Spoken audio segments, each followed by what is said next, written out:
Guys ये एक मेरे क्लाइंट की पिक्चर आई थी। इस पिक्चर का एक तो कलर नहीं है और दूसरा इसकी क्वालिटी अच्छी नहीं है। तो काफ़ी ज़्यादा कमेंट्स आ रहे थे, आप किस तरह से इमेजेस को रिपेयर करते हैं, किस तरह से कलर करते हैं। भाई सबको पता है एआई चल रहा है, हम भी एआई ही यूज़ करते हैं। कोई फ़ोटोशॉप नहीं यूज़ करना, कोई थर्ड पार्टी ऐप नहीं यूज़ करना। आपने क्या करना है, सिंपल अपने वेब ब्राउज़र पर आके deepai.org सर्च करना है। जैसे ही सर्च कर लोगे बिल्कुल नीचे आना है और यहाँ आने के बाद आपको कलराइज़र मिलेगा। कलराइज़र पे क्लिक करना है। जैसे क्लिक करोगे इस साइट पर इमेज अपलोड करने का कहेगा, इमेज अपलोड कर देनी है। यहाँ पर आने के बाद अपनी जो भी इमेज है वो सिलेक्ट कर लेनी है। सिलेक्ट करने के बाद ओपन एंड देन जनरेट पे क्लिक करना है। जैसे आप जनरेट पे क्लिक करोगे, सी दिस गाइस, इसने बहुत कमाल की एडिटिंग की है।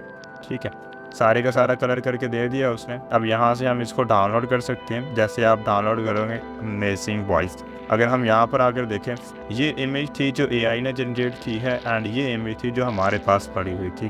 तो कितना बेस्ट रिज़ल्ट आया। और इस तरह की चार्जेस जो चेंज करने के चार्जेस हैं वो हज़ारों में लोग ले रहे हैं। तो आप भी ऐसे कर सकते हो। इस तरह की वीडियोस देखने के लिए आशीष जोन को फॉलो कर लेना एंड ब्रेव टेक को सब्सक्राइब कर लेना।